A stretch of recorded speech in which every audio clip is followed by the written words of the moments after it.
নমস্কাৰ প্ৰিয় বন্ধু বান্ধৱীসকল জিকে আপডেটৰ প্ৰথমটো ভিডিঅ'লৈ আপোনালোক সকলোকে মই চিৰঞ্জিত ফুকনে বহুত স্বাগতম জনাইছোঁ।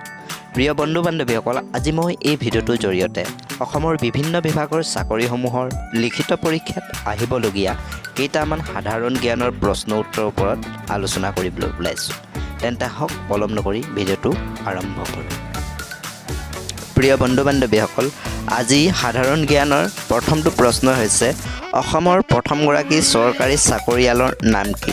তলত অপশ্যনসমূহ দিয়া আছে। অপশ্যন নম্বৰ ক আনন্দৰাম বৰুৱা, খ মহিদুল ইছলাম, গ শৰৎ ফুকন, ঘ সোণমণি বৰা।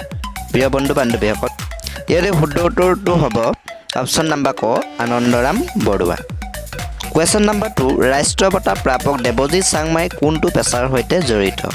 অপশ্যন নম্বৰ ক গায়ক, খ লেখক, গ সাউণ্ড ডিজাইনাৰ, ঘ নিৰ্দেশক। প্ৰিয় বন্ধু বান্ধৱীসকল ইয়াৰে শুদ্ধ উত্তৰটো হৈছে অপশ্যন নম্বৰ গ সাউণ্ড ডিজাইনাৰ।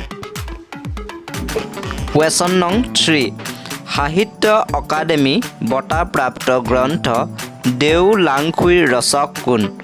অপশ্যনসমূহ হৈছে ক ৰীতা চৌধুৰী, খ নিৰ্মল প্ৰভা বৰদলৈ, গ মামণি ৰয়ছম গোস্বামী, ঘ মাইনী মহন্ত। প্ৰিয় বন্ধু বান্ধৱীসকল ইয়াৰে শুদ্ধ উত্তৰটো হৈছে অপশ্যন নম্বৰ ক ৰীতা চৌধুৰী। কুৱেশ্যন নং 4 পথৰুঘাটৰ ৰণ ক'ত সংঘটিত হৈছিল? অপশ্যনসমূহ হৈছে ক নগাঁও জিলাত, খ শিৱসাগৰ জিলাত, গ কাৰ্বি আংলং জিলাত, ঘ দৰং জিলাত। প্ৰিয় বন্ধু বান্ধৱীসকল ইয়াৰে শুদ্ধ উত্তৰটো হৈছে অপশ্যন ঘ দৰং জিলাত। কুৱেশ্যন নং 5 শ্ৰীমন্ত শংকৰদেৱৰ জন্ম কোন চনত হৈছিল?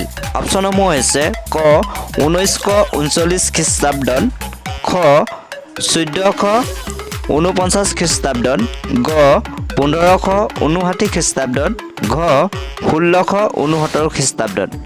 প্ৰিয় বন্ধু বান্ধৱীসকল এই অপশ্যনসমূহৰ ভিতৰত শুদ্ধ উত্তৰটো হৈছে অপশ্যন খ 1449 খ্ৰীষ্টাব্দত শ্ৰীমন্ত শংকৰদেৱৰ জন্ম হৈছিল। কুৱেশ্যন নম্বৰ 6 ব্ৰহ্মপুত্ৰ উপত্যকাত আহোমসকলে কেতিয়া প্ৰৱেশ কৰিছিল? অপশ্যনসমূহ হৈছে ক 1220 খ্ৰীষ্টাব্দত, খ 1225 খ্ৰীষ্টাব্দত, গ 1228 খ্ৰীষ্টাব্দত, ঘ 1130 খ্ৰীষ্টাব্দত। প্ৰিয় বন্ধু বান্ধৱীসকল ওপৰৰ অপশ্যনসমূহৰ ভিতৰত শুদ্ধ উত্তৰটো হৈছে অপশ্যন নং গ 1228 খ্ৰীষ্টাব্দত। কুৱেশ্যন নং 7 আহোম ৰাজত্বকালত প্ৰথমখন ৰাজধানীৰ নাম কি?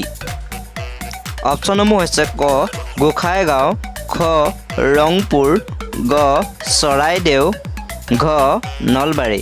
প্ৰিয় বন্ধু বান্ধৱীসকল ওপৰৰ অপশ্যনসমূহৰ ভিতৰত শুদ্ধ উত্তৰটোৱে হৈছে আহোম ৰাজত্বকালত প্ৰথমখন ৰাজধানী আছিল চৰাইদেউ। অপশ্যন গটোৱে হৈছে ইয়াৰ শুদ্ধ উত্তৰ। কুৱেশ্যন নং 8 বামুণী কোঁৱৰৰ আহোম নাম কি আছিল? অপশ্যনসমূহ হৈছে ক চুডাংফা, খ চুহুংমুং, গ চুবিনফা, ঘ সংযোগফা। প্ৰিয় বন্ধু বান্ধৱীসকল ওপৰৰ অপশ্যনসমূহৰ শুদ্ধ উত্তৰটো হৈছে অপশ্যন নং ক চুডাংফা। বামুণী কোঁৱৰৰ আহোম নাম চুডাংফা আছিল।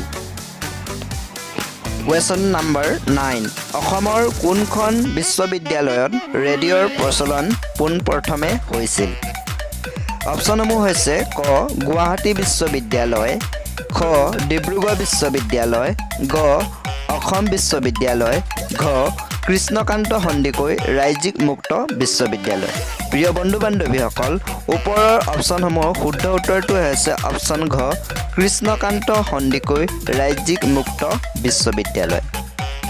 কুৱেশ্যন নম্বৰ 10 অৰ্থাৎ আজি সাধাৰণ জ্ঞানৰ অন্তিমটো প্ৰশ্নই হৈছে কোন আহোম স্বৰ্গদেউ ৰাজত্বকালত ধোদৰ আলি নিৰ্মাণ কৰা হৈছিল? অপশ্যনসমূহ হৈছে ক গদাধৰ সিংহ, খ শিৱসিংহ, গ ৰুদ্ৰসিংহ, ঘ পুৰন্দৰ সিংহ। প্ৰিয় বন্ধু বান্ধৱীসকল এই প্ৰশ্নটোৰ উত্তৰ আপোনালোকৰ মাজলৈ আগবঢ়ালোঁ। আশা ৰাখিছোঁ যিসকলে মোৰ এই ভিডিঅ'টো চাই আছে তেওঁলোকে কমেণ্টৰ জৰিয়তে এই প্ৰশ্নটিৰ উত্তৰ অতি শীঘ্ৰে কমেণ্ট কৰি জনাব বুলি। প্ৰিয় বন্ধু বান্ধৱীসকল, এয়াই আছিল আজি সাধাৰণ জ্ঞানৰ কিছু প্ৰশ্ন উত্তৰ। বন্ধু বান্ধৱীসকল, আমাৰ এই চেনেলটোৰ জৰিয়তে অৰ্থাৎ জিকে আপডেটছ নামৰ এই ইউটিউব চেনেলটোৰ জৰিয়তে নতুন নতুন চাকৰি সম্বন্ধীয় কিছু প্ৰশ্ন উত্তৰ তথা আপডেটসমূহ পাই থাকিবৰ বাবে আমাৰ এই চেনেলটো ছাবস্ক্ৰাইব কৰক আৰু আমাক উৎসাহী কৰি তুলিবৰ বাবে একোটা লাইক, কমেণ্ট আৰু শ্বেয়াৰ কৰিব। আজিলৈ ধন্যবাদ।